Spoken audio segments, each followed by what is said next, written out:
Hello students, Diwali की सभी को शुभकामनाएं। लास्ट लेक्चर में हम लोग डिस्कस कर रहे थे हाइपर कंजुगेशन के बारे में। तो अब मैं हाइपर कंजुगेशन को कंटिन्यू कर रहा हूँ और ये हाइपर कंजुगेशन का लास्ट लेक्चर होने वाला है। तो इसमें हम लोग डिस्कस कर रहे हैं, जैसे कि हाइपर कंजुगेशन के बारे में हम लोगों ने डिस्कस किया था कि जैसे कि जो ड्यूटेरियम है, ड्यूटेरियम और हाइड्रोजन के बारे में हम लोग कंपेयर करें तो ड्यूटेरियम का जो प्लस आई फैट जो है वो ग्रेटर है किससे? हाइड्रोजन से। प्लस इंडक्टिव फैट जो है ड्यूटेरियम का हाइड्रोजन से ज़्यादा होता है। और यदि मैं बात करूं जैसे कि मिथाइल ग्रुप है CH3, यदि मैं हाइड्रोजन की जगह यहाँ पे ड्यूटेरियम ला दूँ तो दैट विल बिकम CD3। तो प्लस आई फैट के हिसाब से तो प्लस आई फैट जो है CD3 का ज़्यादा होगा एज़ कम्पेयर टू CH3 से। ये ऑलरेडी मैं डिस्कस कर चुका हूँ कि क्यों CD3 का प्लस आई फैट जो है वो CH3 से ज़्यादा होता है। अब मैं डिस्कस कर रहा हूँ कि यदि मैं हाइपर कंजुगेशन के हिसाब से बात करूँ तो हाइपर कंजुगेशन जो इफ़ेक्ट होता है वो एल्काइल ग्रुप का CH3 का जो हाइपर कंजुगेशन इफेक्ट है वो CD3 से ज़्यादा होता है।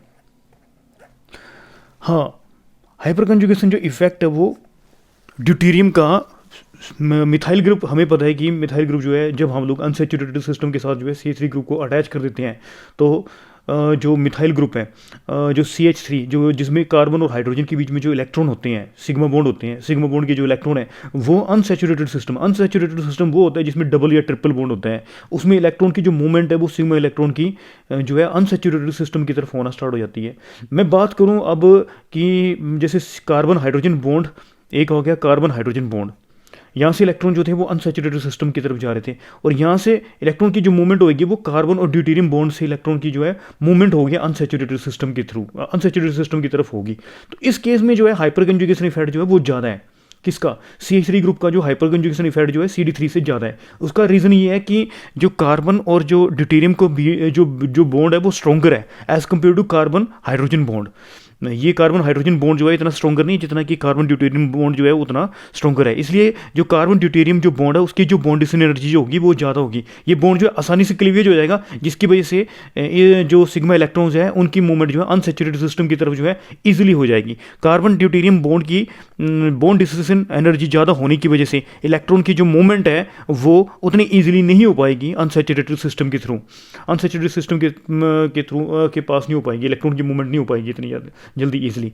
हाई बॉन्ड डिस्ट्रीब्यूशन एनर्जी की वजह से जो सिग्मा जो इसका जो इलेक्ट्रॉन्स है वो जो बॉन्ड है वो स्ट्रॉन्गर है जिसकी वजह से जो है जो इसके जो इलेक्ट्रॉन्स जो होंगे वो हाइपर कंजुगेशन में इन्वॉल्व नहीं हो पाएंगे जैसे कि इस केस में होते हैं CH3 की केस में। इसमें लो बॉन्ड एनर्जी की वजह से कार्बन हाइड्रोजन की बॉन्ड के जो इलेक्ट्रॉन है वो आसानी से अनसैचुरेटेड सिस्टम के साथ जो है इन्वॉल्व हो जाएंगे। तो आपको मैंने क्लियर कर दिया क्यों जो है CD3 या जो ड्यूटेरियम है जो ड्यूटेरियम है, ड्यूटेरियम के जो जैसे कि हम लोगों ने बात की थी इंडक्टिव फैट ज़्यादा है और जो हाइड्रोजन जो होता था उसका इंडक्टिव फैट जो होता है कम होता है।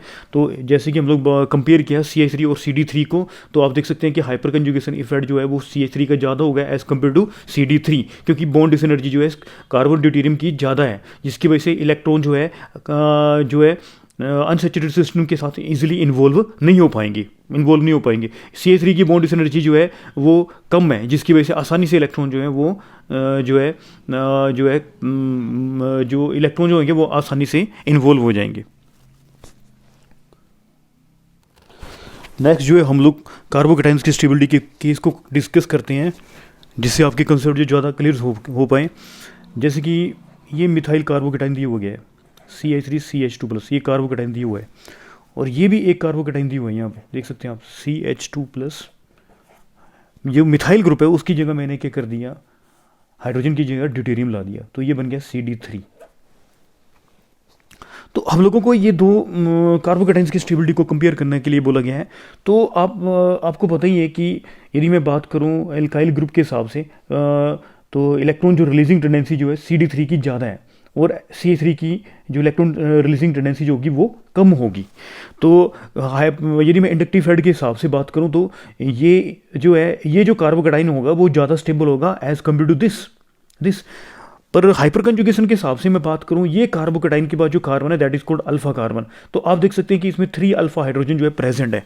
और मैंने पहले ही बताया हुआ है कि जितने अल्फा हाइड्रोजन जो है ज़्यादा होंगे उतनी ही नो बॉन्ड रेजोनेंस जो है उतनी ज़्यादा होंगे और उनकी स्टेबिलिटी भी उतनी क्या होगी, ज़्यादा होगी। पहले मैंने एक्सप्लेन किया हुआ है। तो इस केस में क्या होगा, आप देख सकते हैं कि इसमें 3 अल्फा हाइड्रोजन है, 3 नो बॉन्ड रेजोनेंस बनेंगे। तो इसमें आप देख सकते हैं कि इस कार्बोकेटाइन के बाद कोई भी अल्फा हाइड्रोजन नहीं है, तो कोई भी नो अल्फा हाइड्रोजन, तो नो बॉन्ड मतलब जो नो बॉन्ड रेजोनेंस होंगे वो पॉसिबल नहीं हो पाएंगे। तो यहाँ पे जो है 3 नो बॉन्ड रेजोनेंस बनेंगे जिसकी वजह से इसकी स्टेबिलिटी क्या होगी, ज़्यादा होगी। तो मैंने पहले ऑलरेडी डिस्कस किया हुआ है कि हाइपर कंजुगेशन जो इफेक्ट है वो जो है वो इंडक्टिव फैट से काफ़ी ज़्यादा स्ट्रोंगर होता है। तो इंडक्टिव फैट के हिसाब से ये ज़्यादा स्टेबल है, हाइपर कंजुगेशन के हिसाब से ये स्टेबल है। तो हाइपर कंजुगेशन जो है डोमिनेट है, डोमिनेट होगा किसके ऊपर, इंडक्टिव फैट के ऊपर, ठीक है। तो जिसकी वजह से ये जो कार्बोकेटाइन जो है वो ज़्यादा स्टेबल है एज कम्पेयर टू दिस। तो आप देख सकते हैं कि हाइपर कंजुगेशन जो है डोमिनेट हो जाता है, इजीली डोमिनेट हो जाता है किसके ऊपर, इंडक्टिव फैट के ऊपर जो है इजीली डोमिनेट हो जाता है। तो इसलिए ये वाला जो कार्बोकेटाइन है उसकी स्टेबिलिटी जो है इससे क्या होगी, ज़्यादा होगी। तो आप देख सकते हैं। अब जैसे मैं नेक्स्ट और भी एग्जांपल्स लेके डिस्कस कर लेता हूँ। जैसे कि आप देख सकते हैं कि इस टाइप से कंपाउंड्स दिए हुए हैं, 2-4 कंपाउंड्स मैं आपको बता देता हूँ जिसकी वजह से आपका कंसेप्ट जो और ज़्यादा क्लियर हो जाएगा। तो जैसे ये कार्बोकेटाइन दिया हुआ है आप लोगों को, ये कार्बोकेटाइन दिया हुआ है। और नेक्स्ट हम लोग देखते हैं कि ये कार्बोकेटाइन दिया हुआ है, यहाँ पे कर देते हैं, सॉरी CD3 कर देते हैं। ये दोनों सेम थे पर मैंने क्या कर दिया, हाइड्रोजन की जगह ड्यूटेरियम ला दिया। अब इसी तरह से मैं नेक्स्ट डिस्कस करूँ तो ये आ गया CH3, यहाँ पे कर दिया चलो यहाँ पे CD3 कर देते हैं और यहाँ पे भी CD3 कर देते हैं।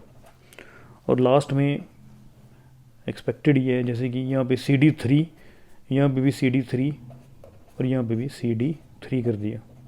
ये भी कार्बोकेटाइन हो गया, ये भी कार्बोकेटाइन हो गया।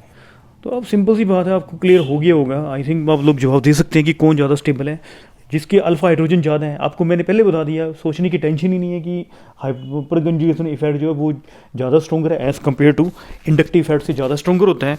तो जितने अल्फा हाइड्रोजन होंगे उतने ही जो है नो बॉन्ड रेजोनेंस बनेंगे, उतनी स्टेबिलिटी क्या होगी, ज़्यादा होगी। तो हम देख सकते हैं यहाँ पे जैसे कि ये केस है। तो इसके बाद जो carbon that is cold alpha carbon, alpha carbon, ये भी अल्फा कार्बन, ये भी अल्फा कार्बन। तो आप देख सकते हैं अल्फा कार्बन के साथ जो हाइड्रोजन होते हैं that is cold alpha hydrogens. तो यहाँ पे 9 अल्फा हाइड्रोजन्स हैं, नो बॉन्ड रेजोनेंस जो है वो 9 होंगे इसके जो है आप देख सकते हैं कि 2 अल्फा हाइड्रोजन है, ये तो नहीं होगा ना, ये अल्फा कार्बन तो है पर ये अल्फा हाइड्रोजन नहीं, यहाँ पे ड्यूटेरियम है। तो यहाँ पे जो है 6 अल्फा हाइड्रोजन है। और आप इस केस में देख सकते हैं 3 अल्फा हाइड्रोजन है, ठीक है। और यहाँ पे 9 अल्फा हाइड्रोजन। तो आपको बताया हुआ है, मैंने ऑलरेडी बता चुका हूँ कि जो हाइपर कंजुगेशन जो है that is dominant over inductive fat. तो जिसके अल्फा हाइड्रोजन जो है ज़्यादा होंगे उतने ही उसके नो बॉन्ड रेजोनेंस उतनी ही ज़्यादा होंगे और उसकी स्टेबिलिटी भी जो है उतनी ही ज़्यादा होंगी। तो नो बॉन्ड रेजोनेंस इसके 9 है, इसके 6 हैं, इसके 3 हैं, इसका कोई नहीं होगा। तो जिसकी वजह से ये सबसे ज़्यादा स्टेबल होगा, इसके बाद ये होगा।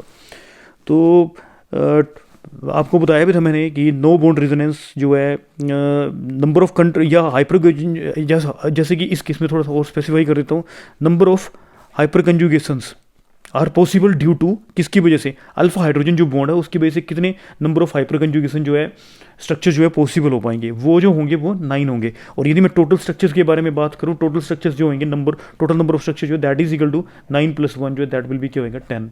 लग गया पता। तो इसकी यदि मैं बात करूँ तो कि जो number of hyper कंजुगेटिंग structure due to alpha hydrogen जो है दैट विल भी कितने होंगे, सॉरी अल्फा हाइड्रोजन की वजह से जो होंगे वो कितने होंगे, 6 होंगे। और टोटल नंबर जो होंगे दैट विल भी कितना हो जाएगा, 7 हो जाएंगे। और यहाँ पे मैं बात करूँ अल्फा हाइड्रोजन की वजह से नंबर ऑफ जो हाइपर कंजुगेटिंग जो स्ट्रक्चर्स होंगे दे विल भी क्या होगा, 3 होगा। और टोटल जो स्ट्रक्चर्स होंगे, टोटल जो नंबर ऑफ जो स्ट्रक्चर्स होंगे दैट विल बी 3 + 1 जो है दैट विल भी क्या होंगे, 4 होंगे। ये मैं ऑलरेडी डिस्कस कर चुका हूँ। आप देख रहे हैं कि इसमें नंबर ऑफ अल्फा हाइड्रोजन ज़्यादा है, जिसकी वजह से नो बॉन्ड रेजोनेंस इसके ज़्यादा है, जिसकी वजह से इसकी स्टेबिलिटी जो है वो ज़्यादा होगी। तो मैंने बता दिया कि क्यों जो है जैसे क्यों जो है CH3 और CD3, ठीक है, आइसोटोप्स के में क्यों आइसोटोप्स में हाइपर कंजुगेशन जो है क्यों जो है हाइपर कंजुगेशन जो है CD3 के जो हाइपर कंजुगेशन इफेक्ट जो है क्यों ज़्यादा होगा ड्यूटीरियम जो हाइड्रोजन है उसका हाइपर कंजुगेशन इफेक्ट जो है वो ड्यूटीरियम से क्यों ज़्यादा होगा, ये मैंने एक्सप्लेन कर दिया। क्योंकि कार्बन ड्यूटीरियम की जो बॉन्ड डिस एनर्जी होती है वो हाई होती है, जिसकी वजह से इलेक्ट्रॉन जो है वो जो है मूवमेंट नहीं कर पाते। जो इलेक्ट्रॉन जो है उनकी अनसेचुरेटेड जो सिस्टम होता है उसकी तरफ मूवमेंट नहीं हो पाती कार्बन और ड्यूटीरियम स्ट्रॉन्गर बॉन्ड होने की वजह से। यहाँ पे हम लोग बात करें तो ये कार्बन हाइड्रोजन बॉन्ड जो है इजीली बॉन्ड डिस एनर्जी कम है, जिसकी वजह से आसानी से इलेक्ट्रॉन जो है इनकी जो मूवमेंट हो जाती है वो सिग्मा इलेक्ट्रॉन्स की मूवमेंट जो है आसानी से अनसेचुरेटेड सिस्टम की तरफ हो जाती है। तो जिसकी वजह से जो है हाइपर कंजुगेशन इफेक्ट जो है वो CH3 का हाइपर कंजुगेशन इफेक्ट जो है CH3 का वो ग्रेटर होता है किससे, CD3 से। हाइपर कंजुगेशन इफेक्ट जो है CH3 का CD3 से क्या होता है, ज़्यादा होता है। ठीक है, मैंने यहाँ पे साइन उल्टा कर दिया, सॉरी। यहाँ पे तो CH3 का हाइपर कंजुगेशन इफेक्ट जो है CD3 से क्या होगा, ज़्यादा होगा। क्यों? क्योंकि कार्बन हाइड्रोजन की जो है बॉन्ड एनर्जी जो है वो कम है, जिसकी वजह से आसानी से इलेक्ट्रॉन जो है अनसैचुरेटेड सिस्टम की तरफ जो है मूव करना क्या करेंगे, इजीली मूव हो जाएंगे। सो that is the reason CH3 का जो हाइपर कंजुगेशन इफेक्ट जो है CD3 से क्या होगा, ज़्यादा होगा। तो आपने देखा कैसे CH3 का हाइपर कंजुगेशन इफेक्ट जो है CD3 से ज़्यादा है। स्टूडेंट्स एक दो केस और डिस्कस कर सकते हैं हम लोग, जैसे कि नेक्स्ट केस में मैं डिस्कस कर रहा हूँ। जैसे बेंजीन लिया मैंने, इसके ऊपर जो है दैट विल बी कार्बोकेटाइन लगा दिए मैंने CH2+, है ना, ये लगा दिया मैंने। और यहाँ पे कौन सा ग्रुप अटैच कर दिया, CH3 ग्रुप अटैच कर दिया। तो अब दिखता ही है, आप लोगों को क्लियर ही होगा। ठीक है, जैसे कि यहाँ पे आ गया CH2+, जैसे मर्जी लगा दो, ये रिंग लगाओ, ये जैसे भी करना। यहाँ पे आ गया CD3। तो आपको पता ही है कि इसमें जो है कितने अल्फा हाइड्रोजन है, 3 अल्फा हाइड्रोजन है, इसमें कोई भी अल्फा हाइड्रोजन नहीं है। तो जिसकी वजह से इसकी जो है ईजिली जो है ये जो कार्बोकेटाइन जो है आसानी से स्टेबलाइज हो जाएगा, जिसकी वजह से इस कार्बोकेटाइन की जो स्टेबिलिटी होगी वो इस कार्बोकेटाइन से क्या होगी, ज़्यादा होगी। क्यों? क्योंकि ये हाइपर कंजुगेशन इफेक्ट जो है शो कर रहे हैं और इसमें जो है अल्फा हाइड्रोजन नहीं है। तो जिसकी वजह से नो अल्फा हाइड्रोजन, इसमें अल्फा हाइड्रोजन नहीं है, इसमें अल्फा हाइड्रोजन है, जिसकी वजह से इसके जो है नो बॉन्ड रेजोनेंस जो है अल्फा हाइड्रोजन की वजह से ज़्यादा होंगी, जिसकी वजह से इसकी स्टेबिलिटी जो है वो ज़्यादा होगी। स्टूडेंट हमने हाइपर कंजुगेशन को 3 फॉर्म में पढ़ा था। एक तो जैसे कि हम लोगों ने हाइपर कंजुगेशन कार्बोकेटाइन्स में पढ़ा था, दूसरा हम लोगों ने जो है हाइपर कंजुगेशन जो है अनसैचुरेटेड सिस्टम के बारे में डिस्कस किया था, जिसमें कार्बन डबल बॉन्ड कार्बन था। तो थोड़े से मैं केसेस डिस्कस कर लेता हूँ कार्बन डबल बॉन्ड कार्बन के, जिसमें हाइपर कंजुगेशन जो है शो होता है, किसमें शो हाइपर कंजुगेशन स्ट्रक्चर जो है शो नहीं होंगे, उनके बारे में हम लोग डिस्कस कर लेते हैं। जैसे कि आप देख सकते हैं स्टूडेंट्स, ये जो है इस टाइप से ये एक अनसैचुरेटेड सिस्टम दिया गया है।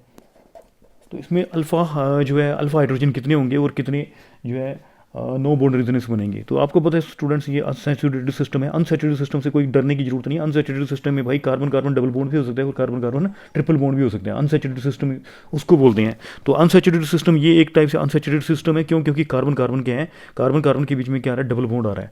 तो आप देख सकते हैं कि कार्बन कार्बन डबल बॉन्ड के बाद जो है कार्बन जो है that is this is cold, next carbon को हम लोग क्या है अल्फा कार्बन बोलते हैं। तो आप देख सकते हैं इसमें 3 अल्फा हाइड्रोजन होंगे। तो इसमें जो है नो बॉन्ड रेजोनेंस या फिर आप बोल सकते हैं हाइपर कंजुगेशन जो स्ट्रक्चर्स होंगे वो कितने होंगे, 3 होंगे। हाइपर कंजुगेशन जो स्ट्रक्चर्स है दैट इज ड्यू टू किसकी वजह से, अल्फा कार्बन हाइड्रोजन की वजह से, अल्फा कार्बन हाइड्रोजन की वजह से 3 हाइपर कंजुगेशन स्ट्रक्चर्स होंगे। तो यहाँ पे जो स्ट्रक्चर्स होंगे वो 3 हाइपर कंजुगेशन जो है स्ट्रक्चर्स होंगे या 3 नो बॉन्ड रेजोनेंस होंगे, किसकी वजह से, हाइड्रोजन की वजह से। अब जैसे कि यहाँ पे अगला केस मैं डिस्कस करूँ, जैसे ये डाइईन का एग्जांपल दिए गए हैं, इस टाइप से है, इसमें है। तो आप देख सकते हैं कि अनसैचुरेटेड सिस्टम जो है this is cold unsaturated system है। ये एक अनसैचुरेटेड सिस्टम है हमारा, है ना, अनसैचुरेटेड सिस्टम है। सिस्टम के बाद कोई भी अल्फा हाइड्रोजन नहीं है, तो इसका कोई भी जो है हाइपर कंजुगेशन स्ट्रक्चर नहीं हो पाएगा। Due to alpha carbon hydrogen की बॉन्ड की वजह से कोई भी हाइपर कंजुगेशन स्ट्रक्चर नहीं हो पाएगा या कोई भी नो बॉन्ड रेजोनेंस नहीं होगा। तो जैसे कि हम लोग नेक्स्ट के बारे में डिस्कस करें, जैसे स्टूडेंट्स जैसे कि अगला केस है CH2 double bond C double bond CH3, ये एक दिया गया है केस, है ना। तो इसमें हम लोग बात कर रहे हैं स्टूडेंट्स कितने अल्फा हाइड्रोजन होंगे और कितने कंट्रीब्यूटिंग स्ट्रक्चर होंगे। तो आपको पता लग जाएगा कि हाइपर कंजुगेशन मैंने पहले बताया हुआ है कि हाइपर कंजुगेशन जितने अल्फा हाइड्रोजन ज़्यादा होंगे उतनी ही एल्कीन जो है वो क्या, जितने अल्फा हाइड्रोजन ज़्यादा होंगे उतनी ही एल्कीन की स्टेबिलिटी जो है उतनी ही ज़्यादा होती है। ऑलरेडी मैं डिस्कस कर चुका हूँ, है ना। तो जैसे कि स्टूडेंट यहाँ पे हम लोग देख रहे हैं ये केस एक टाइप से तो इसमें दिस इज अनसैचुरेटेड सिस्टम है, उसके बाद जो carbon that is called alpha carbon. तो जो नो 3 अल्फा हाइड्रोजन है, 3 अल्फा हाइड्रोजन है, तो इसके जो है 3 हाइपर कंजुगेशन स्ट्रक्चर होंगे, 3 हाइपर कंजुगेशन स्ट्रक्चर होंगे due to alpha carbon hydrogen bond, है ना। और यहाँ 3 जो है नो बॉन्ड के होंगे, रिजोनेंस होंगे।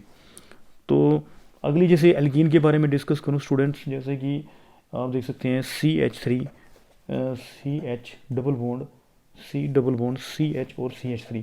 तो इसकी ये दिस इज अनसैचुरेटेड सिस्टम हो गया। तो इसके बाद ये carbon that is called alpha, this is also called alpha. तो इसमें हाइपर कंजुगेशन है, जो स्ट्रक्चर होंगे वो कितने होंगे, 6 हैं। तो अल्फा कार्बन हाइड्रोजन की वजह से हाइपर कंजुगेशन स्ट्रक्चर जो होंगे वो 6 होंगे, और 6 नो बॉन्ड रेजोनेंस होंगे, या फिर हम लोग बोल सकते हैं 6 नो बॉन्ड जो है रेजोनेंस स्ट्रक्चर्स होंगे।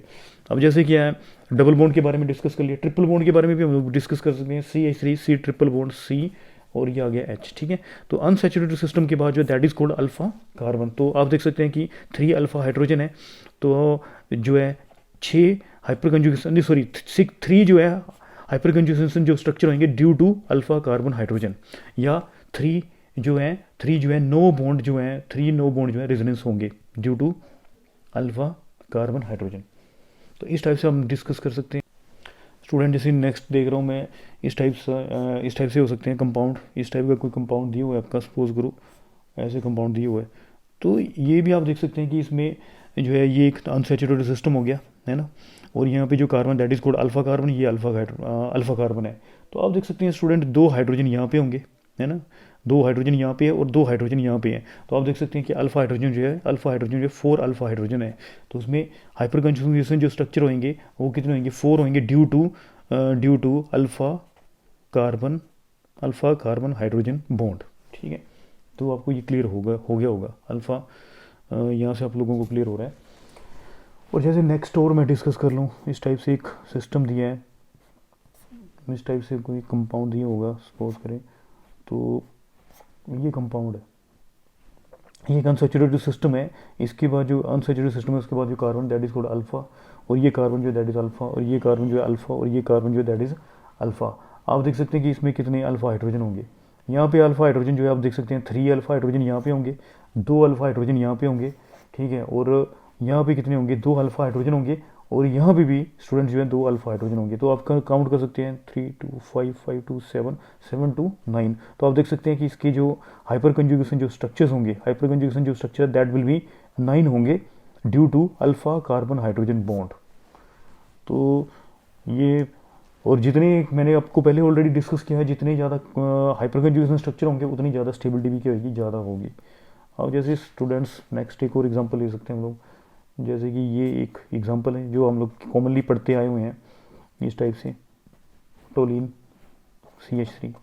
तो ये कार्बन जो that is called alpha carbon है। तो आप देख सकते हैं कि 3 अल्फा हाइड्रोजन है, तो इसके हाइपर कंजुगेशन जो स्ट्रक्चर होंगे 3 होंगे due to 3 alpha carbon hydrogen bond. तो ये थोड़ी सी मैंने प्रैक्टिस करवाई, ये डबल बॉन्ड के बारे में करवाया मैंने आपको, मॉलिक्यूलर ऑर्बिटल थ्योरी के हिसाब से एक्सप्लेन कर दिया कि क्यों जो है कार्बन हाइड्रोजन जो बॉन्ड है वो इलेक्ट्रॉन की जो मूवमेंट होती है, क्यों वो इन्वॉल्व होते हैं, क्यों वो अनसैचुरेटेड सिस्टम की तरफ जाते हैं, ये सारा मैंने ऑलरेडी जो है डिस्कस किया हुआ है। अब मैं थोड़ा सा फ्री रेडिकल के बारे में डिस्कस कर रहा हूँ कि कैसे फ्री रेडिकल जो है जो इलेक्ट्रॉन जो है वो जो है फ्री रेडिकल के केस में कैसे हाइपर कंजुगेशन होती है।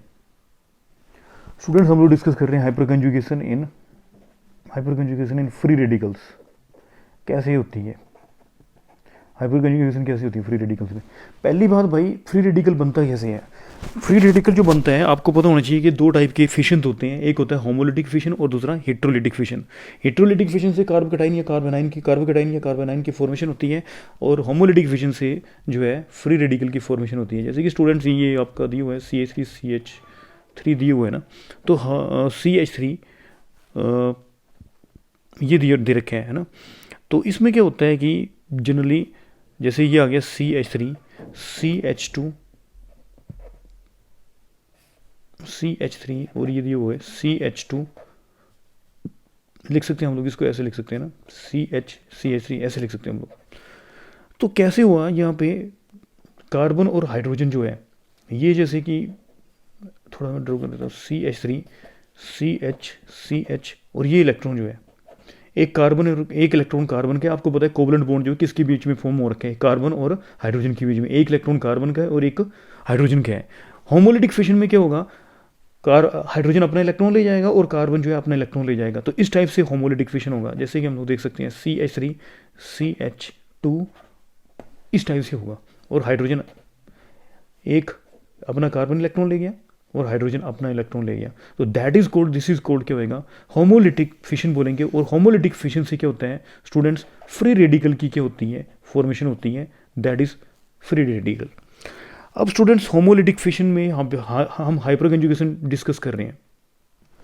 ये कार्बन जो है स्टूडेंट वो तो sp3 हाइब्रिडाइज और ये जो है sp2 हाइब्रिडाइज होगा। हमें पता ही है कि जैसे कि हम लोग डिस्कस कर चुके हैं, कार्बन 1s2 2s2 और 2p2 होता है, 2p2। तो 2s और 2p में इसमें हम लोग देख रहे हैं, तो व्हाट विल हैपन, 2s2 और 2p2, ये 2p2। तो यहाँ से आपका जो है कार्बन में one of the electron will jump here, यहाँ पे जो हाइब्रिडाइजेशन है that is cold sp2 hybridisation होती है, sp2 हाइब्रिडाइजेशन।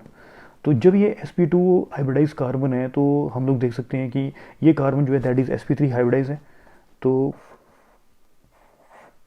जैसे भी आप देख लें कि मोलिकुलर एनर्जी लेवल डायग्राम या जो भी जिस हिसाब से भी आप देखें तो क्या होगा, व्हाट विल हैपन, यहाँ पे क्या हो रहा है, ये कार्बन जो है दैट इज sp3 हाइब्रिडाइज है और ये जो है हाइड्रोजन जो है इसके साथ सिग्मा बॉन्ड की फॉर्मेशन कर रहे हैं, इलेक्ट्रॉन शेयरिंग भी दिखा देते हैं।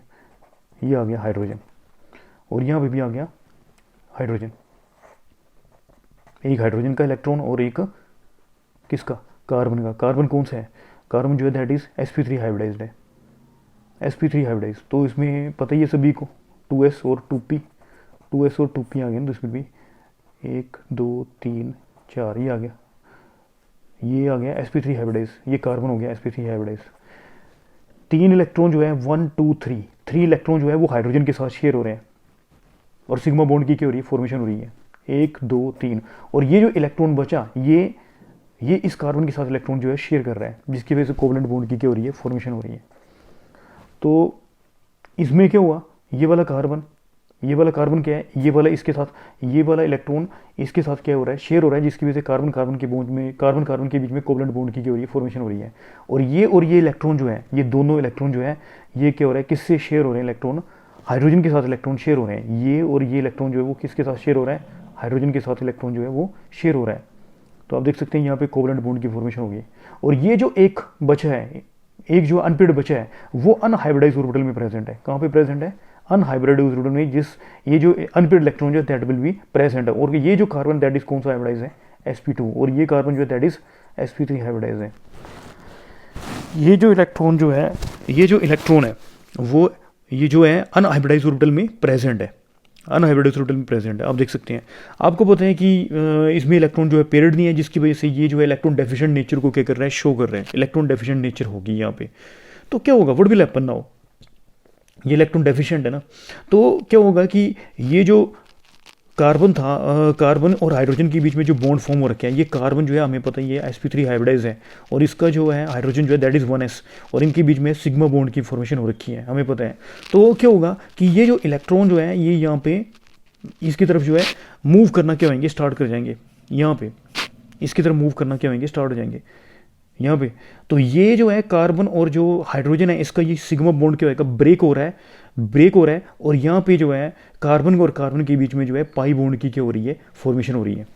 कार्बन और कार्बन के बीच में जो है पाई बॉन्ड की क्या हो रही है, फॉर्मेशन हो रही है। तो स्टूडेंट्स, ये कार्बन और हाइड्रोजन के बीच में जो सिग्मा बॉन्ड जो है ब्रेक हो जाएगा, और इलेक्ट्रॉन जो है इस जो अनहाइब्रिडाइज जो p orbital having containing odd electron, ठीक है, उसकी तरफ जो है इलेक्ट्रॉन जो है मूव करना क्या होंगे, स्टार्ट हो जाएंगे, जिसकी वजह से पाई बॉन्ड की क्या होगी, फॉर्मेशन हो जाएगी। तो आप देख सकते हैं कि ये जो रेजोनेंस है दैट इज कौन सा है, सिग्मा, और इलेक्ट्रॉन कहाँ पे जा रहे हैं, ये p ऑर्बिटल में जा रहे हैं, इसलिए इसको हम लोग बोल सकते हैं सिग्मा p ऑर्बिटल रेजोनेंस बोल सकते हैं। जैसे कि मैं और क्लियरली इसको शो कर रहा हूँ स्टूडेंट्स, जैसे कि हम देख सकते हैं कि कार्बन हाइड्रोजन, आपको पता है कि इस टाइप से आ गए कार्बन हाइड्रोजन, और आपको पता है कि स्टूडेंट्स यहाँ पे जो है कार्बन और हाइड्रोजन के बीच में कौन सा है, सिग्मा बॉन्ड है, सिग्मा इलेक्ट्रॉन्स है। बट पहले आप नाउ ये आ गया आपका CH2 और ये फ्री रेडिकल है ना। अब क्या होगा स्टूडेंट्स, स्टूडेंट्स इसमें जो है जन आपको पता ही है कि इसमें जो इलेक्ट्रॉन होंगे वो क्या होंगे। आपको पता है कि ये एक होमोलिटिक फिशन होता है, यहाँ से होमोलिटिक फिशन हो जाएगा। ये इलेक्ट्रॉन जो है हाइड्रोजन के पास रह जाएगा, और ये इलेक्ट्रॉन जो है इस कार्बन के पास रिटेन हो जाएगा, इसके पास रह जाएगा। तो व्हाट विल हैपन, आप देख सकते हैं कि नेक्स्ट स्ट्रक्चर जो है कैसे बनेगा, इस टाइप से ये बनेगा स्टूडेंट। ये कार्बन के पास इलेक्ट्रॉन रह गया और ये हाइड्रोजन के पास इलेक्ट्रॉन जो है रह गया, ठीक है। और ये बन गया, ये आपको पता है CH2, this will be CH2 बन गया, और ये आ गया CH2, है ना, ठीक है। तो अब क्या होगा, व्हाट विल हैपन, और इसको लिख सकता हूँ मैं, कार्बन और कार्बन जो है दोनों इलेक्ट्रॉन के करेंगे अपना अपना अपना इलेक्ट्रॉन जो है वो शेयर करेंगे, क्या होएगा डबल बॉन्ड की क्या होगी फॉर्मेशन हो जाएगी। ये बन गया CH2 और ये होएगा CH2, इसके बीच में आप देख सकते हैं क्या बन गया, डबल बॉन्ड बन गया, और ये फ्री रेडिकल कार्बन यहीं पे रहेगा।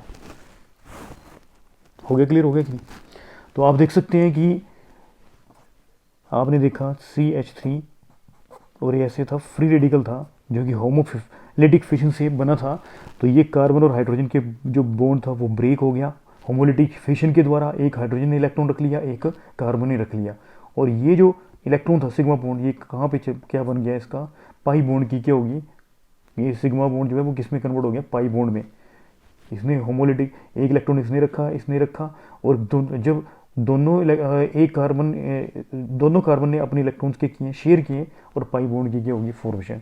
तो आप देख सकते हैं कि स्टूडेंट्स जो है कि कैसे जो है फ्री रेडिकल में जो है कैसे हाइपर कंजुगेशन हो रही है, मैंने उसको आपको एक्सप्लेन कर दिया। मैंने हाइपर कंजुगेशन कैसे हुई मैंने आपको एक्सप्लेन कर दिया।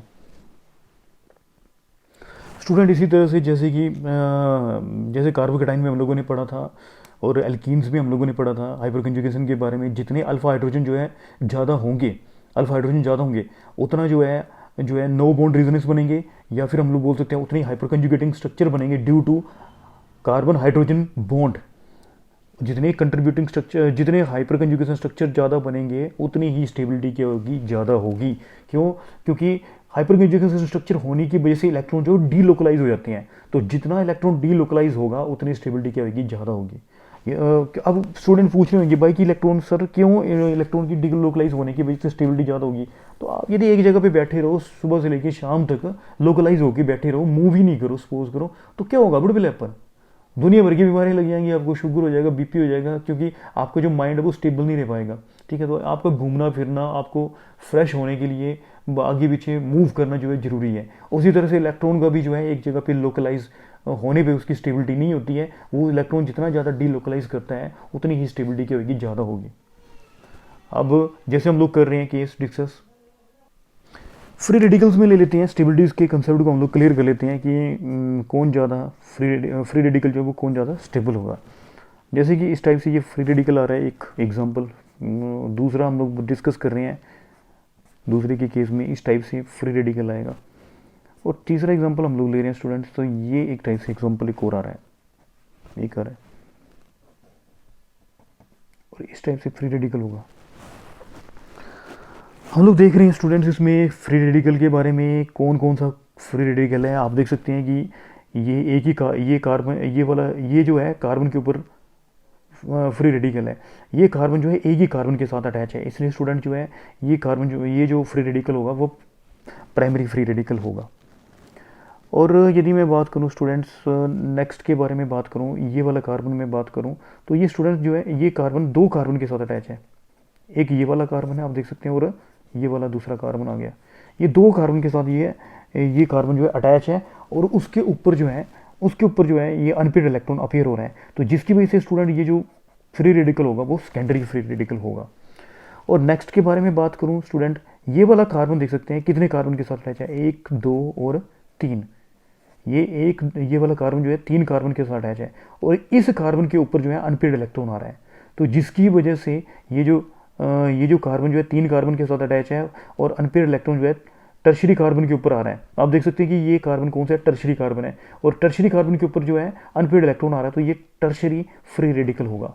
स्टूडेंट्स यहाँ पे हम लोग डिस्कस करें तो ये जो कार्बन है, ये वाला जो कार्बन है एक ही कार्बन के साथ अटैच है, इसी कार्बन के साथ अटैच है, और यदि प्राइमरी कार्बन के ऊपर जो है अनपेड इलेक्ट्रॉन आएगा, that is called primary free radical.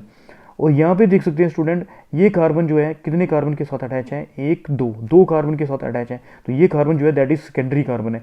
जब अनपेड इलेक्ट्रॉन जो है सेकेंडरी कार्बन के ऊपर आएगा तो उसको हम लोग सेकेंडरी फ्री रेडिकल बोलेंगे।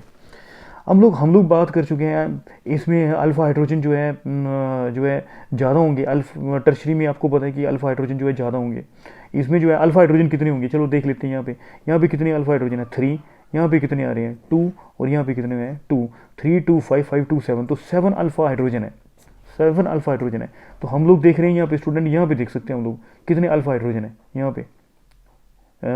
ये जो है यहाँ पे कितने हैं, ये वाला कितना था, ये यहाँ पे कितने थे, 3 थे, 7 थे। क्यों, 1 2, ये 1 2 3 कार्बन के साथ अटैच था। यहाँ पे कितने अल्फा हाइड्रोजन है, 3। यहाँ पे कितने हैं, 2। और यहाँ पे भी कितने हैं, 2, 3, 2, 5, 2, 7। इस केस में हम लोग देखें स्टूडेंट, ये कार्बन जो है प्राइमरी कार्बन है और ये कार्बन जो है एक ही कार्बन के साथ अटैच है। ये और यहाँ पे कितने हाइड्रोजन होगा, आप देख सकते हैं 1 2 3, तो वैलेंसी को सेटिस्फाई करना है 4, ठीक है। तो एक ही अल्फा हाइड्रोजन है, तो एक अल्फा हाइड्रोजन होने की वजह से एक ही अल्फा हाइड्रोजन है यहाँ पे। और यहाँ पे देख सकते हैं आप स्टूडेंट कितने ये कार्बन जो है वो कितने के साथ अटैच है, 2 कार्बन के साथ अटैच है। ये स्ट्रक्चर है ना, इस टाइप से थोड़ा सा वो हो गया ना, है ना, ये आ गया यहाँ पे फ्री रेडिकल। ये कार्बन कितने के साथ अटैच है, ये 2 कार्बन के साथ अटैच है। तो आप देख सकते हैं एक हाइड्रोजन यहाँ पे है और 2 हाइड्रोजन यहाँ पे है, तो 3 अल्फा हाइड्रोजन होंगे। तो आप देख सकते हैं कि यहाँ पे 3 अल्फा हाइड्रोजन है। तो आपको पता लग गया होगा कि टर्शरी फ्री रेडिकल जो है वो, ये इसको मैं ए दे दूँ, ये बी दे दूँ और ये सी दे दूँ, है ना। तो आपको पता है कि टर्शरी जो फ्री रेडिकल होता है वो ज़्यादा स्टेबल होता है किससे, सेकेंडरी से। और सेकेंडरी जो है वो प्राइमरी से ज़्यादा स्टेबल होता है, तो जिसकी वजह से सबसे ज़्यादा जो स्टेबिलिटी होगी वो ए की होगी, फिर जो है सी की होगी, फिर जो स्टेबिलिटी होगी वो बी की होगी। ये टर्शरी जो है ज़्यादा स्टेबल है, ये आ गया टर्शरी, और ये आ गया कौन सा, सेकेंडरी, और ये कौन सा आएगा, प्राइमरी। तो क्यों, क्योंकि टर्शरी में जो है अल्फा हाइड्रोजन जो है ज़्यादा है, जिसकी वजह से इसकी जो है इलेक्ट्रॉन का जो डीलोकलाइजेशन होगा वो ज़्यादा होगा, जिसकी वजह से टर्शरी की जो स्टेबिलिटी है फ्री रेडिकल की वो सेकेंडरी और प्राइमरी से क्या होगी, ज़्यादा होगी, क्योंकि इसमें हाइपर कंजुगेशन जो स्ट्रक्चर होंगे वो ज़्यादा होंगे, डीलोकलाइजेशन ऑफ इलेक्ट्रॉन जो है वो ज़्यादा होगा, जिसकी वजह से जो है ये जो है हाइपर कंजुगेशन स्ट्रक्चर ज़्यादा होने की वजह से इसकी स्टेबिलिटी जो है सबसे ज़्यादा होगी। स्टूडेंट नेक्स्ट जो है मैं नेगेटिव हाइपर कंजुगेशन इफेक्ट को एक्सप्रेस कर रहा हूँ। एक स्टूडेंट ने जो है वो पूछा भी था कि sir negative hyperconjugation effect के बारे में बताओ। एक्चुअली मैंने स्टूडेंट बताना ही था वो, क्योंकि मैंने ये 3rd वीडियो लेक्चर में एक्सप्लेन करना था, पर चलो आप लोगों ने पहले पूछा हुआ है, इसकी डिमांड की हुई है, तो इसके बारे में मैं बता रहा हूँ। माइनस हाइपर कंजुगेशन इफेक्ट जो है वो कहाँ पर होगा, जब अनसैचुरेटेड सिस्टम के साथ जो है ये अटैच कर दिया जाए CH3 जो है वो क्या हो सकता है, वो CCl3 हो सकता है, CBr3 हो सकता है ना, तो एटसेट्रा जो भी है। जब ये मतलब ये अटैच कर दिए जाए तो जो है इलेक्ट्रॉन जो है हेलोजन की तरफ जो है मूव करना क्या होंगे, अनसैचुरेटेड सिस्टम के जो इलेक्ट्रॉन जो है वो किसकी तरफ मूव करना स्टार्ट हो जाएंगे, वो जो इलेक्ट्रॉन जो है वो हेलोजन की तरफ जो है मूव करना क्या करेंगे, स्टार्ट कर देंगे। और उस टाइप में जो इफेक्ट जो है ऑब्जर्व होगा that is called minus H effect होगा, माइनस हाइपर कंजुगेशन इफेक्ट होगा। ये प्रैक्टिकली मैं करके बता रहा हूँ थोड़ा सा, तब जाके आपको ज़्यादा एक्सप्लेन होगा। जैसे कि मैं बात करूँ, मैंने CCl3 को अटैच कर देता हूँ अनसैचुरेटेड सिस्टम के साथ। अनसैचुरेटेड सिस्टम हो गया, जैसे कि स्टूडेंट आपको पता है कि ले लिया आप लोगों ने CH2 डबल बॉन्ड CH2, है ना, ये हो गया अनसैचुरेटेड सिस्टम। इसके साथ जो है मैंने क्या कर दिया अटैच है। चलो कार्बोनाइन वाला केस ले लेते हैं, हम लोग। अनसैचुरेटेड सिस्टम जो है नहीं, अनसैचुरेटेड सिस्टम कार्बोनाइन के केस के साथ जो है हम लोग डिस्कस कर रहे हैं इसको ना। जैसे कि बात कर रहे हैं कि ये आ गया, एक एग्जांपल ले रहे हैं CCl3 और CH2, इस टाइप का एग्जांपल ले रहा हूँ मैं, है ना। तो इस टाइप के एग्जांपल में क्या होगा,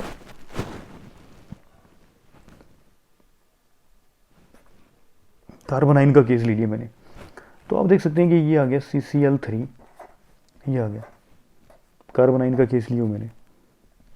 तो बट विल हैपन नाउ, ये इलेक्ट्रॉन जो है वो किसकी तरफ मूव करना स्टार्ट हो जाएंगे, ये इलेक्ट्रॉन जो है वो क्लोरीन की तरफ मूव होना स्टार्ट होंगे। ये नेगेटिव चार्ज आ गया, क्लोरीन की इलेक्ट्रोनेगेटिविटी ज़्यादा है, हमें पता है कि इलेक्ट्रॉन जो है इसकी तरफ मूव करेंगे, क्लोरीन की तरफ इलेक्ट्रॉन मूव करेंगे, और ये इलेक्ट्रॉन जो है जब क्लोरीन की तरफ मूव करेंगे तो ये इलेक्ट्रॉन यहाँ पे शिफ्ट करेंगे, है ना। तो आप देख सकते हैं कि क्या हो सकता है इसमें जो है यहाँ पे क्या होगा, ये Cl है ना, यहाँ पे डबल बॉन्ड बना CH2, कार्बन की सराउंडिंग में कितने बॉन्ड हो सकते हैं, 5, so that is the reason this bond will be shifted here. तो ये क्लोरीन जो है उस पर जो चार्ज आ जाएगा वो नेगेटिव आ जाएगा, क्लोरीन पे जो चार्ज है वो नेगेटिव हो जाएगा, ये इलेक्ट्रॉन यहाँ पे शिफ्ट हुए, है ना, और यहाँ पे क्लोरीन भी जो है नेगेटिव चार्ज आ जाएगा। तो दिस विल बी जो है that is called this effect is known as negative hyperconjugation effect. इसका इफेक्ट को हम लोग क्या बोलते हैं, नेगेटिव हाइपर कंजुगेशन इफेक्ट। तो हमने जैसे कार्बन आयन के साथ इसको CCl3 को अटैच किया था, तो आप देख सकते हैं कि इलेक्ट्रॉन जो है वो हैलोजन की तरफ जो है मूव करना स्टार्ट कर गए। तो आप देख सकते हैं कि वो यहाँ पे जो है कार्बन और कार्बन के बीच में बॉन्ड बन गया, फॉर्मेशन हो गया, और यहाँ पे जो है जो कार्बन और क्लोरीन जो है उसका बॉन्ड जो है ब्रेक हो गया, है ना। तो ये जो इफेक्ट है दैट इज कॉल्ड, इसको क्या बोलेंगे, नेगेटिव हाइपर कंजुगेशन इफेक्ट बोलेंगे। ये जो मैंने हाइपर कंजुगेशन इफेक्ट जो शो किया वो मैंने जो है कार्बन आयन के साथ डिस्कस किया। स्टूडेंट, मैंने जैसे कि हाइपर कंजुगेशन के बारे में डिस्कस किया था कि हाइपर कंजुगेशन इफेक्ट जो है वो कार्ब कटाइन के साथ शो करता है, फ्री रेडिकल्स के साथ शो करता है और डबल बॉन्ड के साथ शो करता है। जो हाइपर कंजुगेशन इफेक्ट जो है वो कार्बन आयन के साथ शो नहीं करेगा। किसके साथ शो कर रहा था हाइपर कंजुगेशन इफेक्ट जो वो किसके साथ शो हो रहा था, डबल बॉन्ड कार्बन मतलब एल्कीन्स, ट्रिपल बॉन्ड वही unsaturated system, double bond triple bond के साथ हो रहा था, कार्बोकटाइन के लिए शो हो रहा था, फ्री रेडिकल्स के लिए हो रहा था। तो मैंने यही बताया था कि जितने अल्फा हाइड्रोजन जो है वो ज़्यादा होंगे उतनी स्टेबिलिटी क्या होगी ज़्यादा, उतनी ही हाइपर कंजुगेशन स्ट्रक्चर ज़्यादा बनेगी, उतनी स्टेबिलिटी भी क्या होगी ज़्यादा होगी, ये मैंने समझाया था। अब जैसे मैं बात करूँ कि कार्बन आयन, तो कार्बन आयन क्यों नहीं शो कर रहे हैं, क्यों हाइपर कंजुगेशन इफेक्ट जो वो शो क्यों नहीं कर रहे हैं, ये क्यों नहीं कर रहे हैं। आपने देखा था वो कार्बोकटाइन के केस में इजीली हो गया था कार्बोटाइन, क्यों, क्योंकि यहाँ पे इलेक्ट्रॉन जो मूव कर रहे थे। इस कार्बन आयन के केस में क्या होता है, जैसे स्टूडेंट हम लोग बात करें तो आपको पता ही है कि यहाँ पे जो है कार्बन जो है दैट इज sp3 हाइब्रिडाइज होता है, और यहाँ पे आपको पता है कि यहाँ पे ये जो इलेक्ट्रॉन है वो किस में है, यहाँ पे आ गया ना। तो यहाँ पे जो है कार्बन हाइड्रोजन बॉन्ड के बीच में ब्रेक हो रहा था, कार्बन हाइड्रोजन के बॉन्ड में ब्रेकिंग होती थी, और कार्बन कार्बन के बीच में जो था ये सिग्मा बॉन्ड टूटता था, और कार्बन कार्बन के बीच में जो पाई बॉन्ड की क्या होती थी, फॉर्मेशन होती थी। और ये तब होता था यहाँ पे जो है वेकेंट पी ऑर्बिटल होता था, कार्बन का वेकेंट पी ऑर्बिटल होता था। वेकेंट पी ऑर्बिटल होने की वजह से इलेक्ट्रॉन जो है ये इलेक्ट्रॉन को अपनी तरफ खींचता था, जिसकी वजह से सिग्मा बॉन्ड ब्रेक हो जाता था, और पाई बॉन्ड की क्या होती थी, कार्बन और हाइड्रोजन के बीच में जो सिग्मा बॉन्ड जो ब्रेक हो जाता था, और कार्बन के बीच में पाई बॉन्ड की क्या होती थी, फॉर्मेशन होती थी वीकेंड पी ऑर्बिटल की वजह से। क्योंकि ये जो ऑर्बिटल होता था वीकेंड पी ऑर्बिटल होता था, या फिर फ्री रेडिकल केस में एक अनपेयर्ड इलेक्ट्रॉन होता था। आपको पता है एक अनपेयर्ड जो है इलेक्ट्रॉन जो डेफिशिएंट होता था, इलेक्ट्रॉन को डेफिशिएंसी को पूरा करने के लिए ये सिग्मा इलेक्ट्रॉन को अपनी तरफ खींचता था। कार्बन आयन के केस में क्या होता है स्टूडेंट की, ये इलेक्ट्रॉन रिच स्पीसीज है, ये इलेक्ट्रॉन रिच होता है, ये इलेक्ट्रन रिच है, ये भरा हुआ है, ये पी ऑर्बिटल इसका भरा हुआ है, तो इसका इलेक्ट्रॉन के लिए जो अट्रैक्शन नहीं होता, इलेक्ट्रॉन के लिए अट्रैक्शन नहीं होता। तो ये सारा का सारा जो खेल था वो इलेक्ट्रॉन के अट्रैक्शन की वजह से था कि कार्बन का जो पी ऑर्बिटल होता था वो वेकेंट होता था, या फिर उसका जो है फ्री रेडिकल केस में एक अनपेयर्ड इलेक्ट्रॉन होता था, इलेक्ट्रॉन डेफिशिएंट नेचर होती थी, जिसकी वजह से वो सिग्मा इलेक्ट्रॉन को अपनी तरफ खींचता था, जिसकी वजह से सिग्मा बॉन्ड की ब्रेकिंग हो जाती थी और पाई बॉन्ड की क्या होती थी, फॉर्मेशन हो जाती थी, है ना। तो इस केस में जो है कार्बन आयन के केस में जो है पी ऑर्बिटल जो है भरा हुआ है, इलेक्ट्रॉन रिच है, तो ये इसका इलेक्ट्रॉन के लिए अट्रैक्शन नहीं होता, जिसकी वजह से यह हाइपर कार्बन आयन जो है वो हाइपर कंजुगेशन इफेक्ट को शो नहीं करते। स्टूडेंट जैसे कि कंजुगेशन के बारे में बोल देता हूँ, थोड़ा स्टूडेंट जो बहुत ज़्यादा डिस्टर्ब रहते हैं कि कंजुगेशन क्या है। कंजुगेशन वर्ड यहाँ पे केमिस्ट्री में बहुत ज़्यादा यूज होता है, ऑर्गेनिक केमिस्ट्री में कंजुगेशन किस टाइप के होते हैं मैंने किया भी था, मैं थोड़ा और ज़्यादा इसको एक्सप्लेन कर रहा हूँ। जैसे मैंने केस में डिस्कस किया था 1 2 3 4 5 6, तो कौन कौन कंजुगेशन में, जैसे 1 और 3 के बीच में 2 आ रहा है, ठीक है, जब दो एटम्स के बीच में एक एटम आता है तो उसको हम लोग कंजुगेशन में बोलते हैं। तो 1 और 3 जो है दैट इज इन कंजुगेशन, 3 और जो 5 है that is also in conjugation, 4 और 6 जो है that is also in conjugation. जैसे हम लोग बात करें 1 2 3 4, तो यहाँ पे जैसे 1 और 4 जो that is not in conjugation में नहीं होगा, क्योंकि इसके बीच में दो एटम है। जैसे हम लोग बात करें 1 5 कुछ भी कर ले, जैसे 1 2 3 कर लिया हमने, ठीक है, तो 1 और 3 जो है दैट इज इन कंजुगेशन, क्यों, क्योंकि दो एटम के बीच में एक ही एटम जो है प्रेजेंट है। 1 और 4 जो है that is not in conjugation, क्यों, क्योंकि इसके बीच में दो एटम है। तो ऑर्गेनिक केमिस्ट्री में किस टाइप के कंजुगेशन होते हैं उसके बारे में मैं डिस्कस करूं, तो जैसे कि मैंने वैसे डिस्कस भी किया था लास्ट लेक्चर में कि ये है, जैसे यहाँ पे देख रहे हैं हम लोग यहाँ पे डबल बॉन्ड है ना, double bond, single bond, double bond, है ना। तो क्या हो रहा है, ये जो कंजुगेशन है वो किसके बीच में आ रही है, कौन आ रहा है, ये पाई बॉन्ड हो गया और ये भी कौन सा हो गया, पाई बॉन्ड हो गया। आप देख सकते हैं कि ये पाई बॉन्ड, ये भी पाई बॉन्ड हो गया। तो कौन सा कंजुगेशन हो रहा है, आप देख सकते हैं कि पाई, ये जो कंजुगेशन है दैट इज कॉल्ड, इसको हम लोग क्या बोलेंगे, पाई पाई कंजुगेशन बोलेंगे। क्यों, क्लियर हो गया सभी को। जैसे ये 1 और 3, ये 1 और ये क्या हो गया 3, ये आ गया। ये कौन सा बॉन्ड है, पाई, यहाँ पे पाई बॉन्ड नहीं है ना, पाई बॉन्ड नहीं है ना, तो ये क्या हो गया, pi sigma bond pi, pi sigma पाई। तो पाई और पाई के बीच में जो है दैट इज कंजुगेशन ही है, कंजुगेशन है। फर्स्ट और थर्ड, ये हो गया फर्स्ट थर्ड, ये हो गया फर्स्ट थर्ड और ये हो गया सेकंड। तो दो के बीच में एक आ गया है ना, तो this is called pi pi conjugation. जैसे हम लोग कर रहे हैं डिस्कस, ये इस टाइप से है, तो व्हाट विल हैपन, ये आ गया है ना, ये पाई है ना, पॉजिटिव चार्ज यहाँ पे थोड़ी आ रहा है, मतलब अगले पे आ रहा है ना, कार्बन पे आ रहा है, अगले कार्बन पे आ रहा है ना। तो क्या हो रहा है, दिस इज कोड नहीं, यहाँ पे आ रहा है, यहाँ पे कोई पॉजिटिव चार्ज थोड़ी यहाँ पे, ठीक है। तो क्या हो रहा है, ये जो कंजुगेशन होएगा दैट इज कौन सा होएगा, पाई पाई और पाई पॉजिटिव चार्ज कंजुगेशन होगा। पाई पॉजिटिव, पाई और पॉजिटिव के बीच में क्या है, मतलब पाई बॉन्ड, सिग्मा बॉन्ड और पॉजिटिव चार्ज। तो ये कंजुगेशन किसके बीच में हुआ, पाई और पॉजिटिव चार्ज के बीच में क्या होगा, कंजुगेशन होगा। अब जैसे हम लोग बात कर रहे हैं, डिस्कस कर रहे हैं, जैसे कि ये आ गया OH है ना, OH के ऊपर लोन पेयर होता है, पता है ये सभी को। तो ये कौन सा कंजुगेशन होगा स्टूडेंट, ये आ गया पाई सिग्मा और लोन पेयर आया ना, तो किसके बीच में कंजुगेशन है, पाई और लोन पेयर के बीच में क्या होगा, कंजुगेशन होगा। हो रहा, क्लियर हो गया।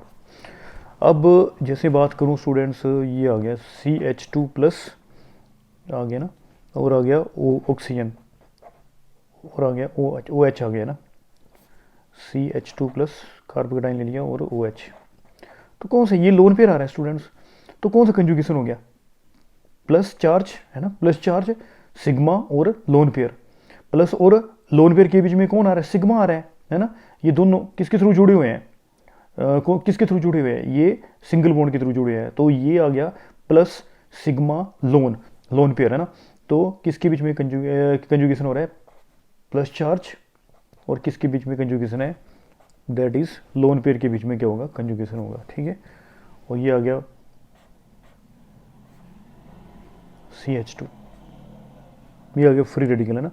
तो ये कौन से इलेक्ट्रॉन है, पाई, ये pi electron, pi electron clouds आ गए, पाई, ये सिग्मा बॉन्ड, ये पाई बॉन्ड, ये सिग्मा बॉन्ड, और क्या आ गया, फ्री रेडिकल।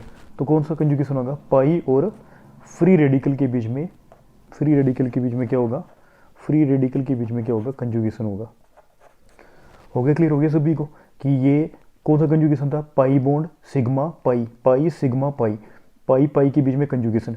ये आ गया पाई सिग्मा प्लस चार्ज, तो ये किसके बीच में कंजुगेशन है, पाई पाई और प्लस चार्ज के बीच में कंजुगेशन होगा। ये पाई बॉन्ड सिग्मा और लोन पेयर, तो ये किसके बीच में कंजुगेशन है, पाई और लोन पेयर के बीच में। ये आ गया प्लस सिग्मा लोन पेयर, तो प्लस और लोन पेयर के बीच में क्या होगा, कंजुगेशन होगा। ये पाई सिग्मा लोन पेयर, तो क्या आ गया, पाई और लोन पेयर के बीच में जो है, पाई और फ्री रेडिकल, लोन पेयर नहीं, सॉरी फ्री रेडिकल, सॉरी गलती से मैं बोल गया, यहाँ पे अनपेयर्ड इलेक्ट्रॉन है, न कि लोन पेयर है ना। लोन पेयर मैंने गलती से बोल दिया वर्ड, यहाँ पे ये जो कंजुगेशन है वो किसके बीच में है, पाई इलेक्ट्रॉन और unpaired electron, that is called free radical. Unpaired electron का मतलब, लोन पेयर तो ये है ना, लोन पेयर, लोन का मतलब वन, लोन का मतलब वन, पेयर है ना, लोन पेयर, ये this is called lone pair है ना।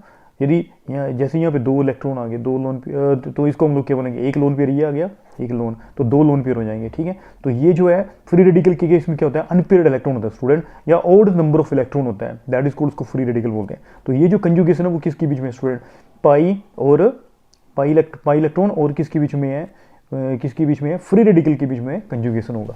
तो क्लियर हो गया सभी को कि कंजुगेशन क्या होता है, 1 2 3, तो 1 और 3 जो है वो किसके थ्रू जुड़े हुए हैं, 2 से, तो 1 और 3 जो है दैट इज इन कंजुगेशन। तो वही यहाँ पे होगा, ये दो पाई के बीच में कौन आ रहा है, सिग्मा, तो पाई और पाई के बीच में क्या होगा, कंजुगेशन होगा। पाई और प्लस चार्ज के बीच में कौन आ रहा है, सिग्मा, तो ये जो कंजुगेशन है पाई और प्लस चार्ज के बीच में होगा। पाई और लोन पेयर के बीच, ये जो लोन पेयर है, कि लोन पेयर के बीच में कौन आ रहा है, सिग्मा, तो ये जो कंजुगेशन है दैट इज़ पाई और नॉन पेयर के बीच में होगा। तो आई थिंक मुझे लगता है कि काफ़ी ज़्यादा मैंने क्लियर करवा दिया और आप लोगों को शायद क्लियर भी हो गया होगा, डेफिनेटली क्लियर होगा।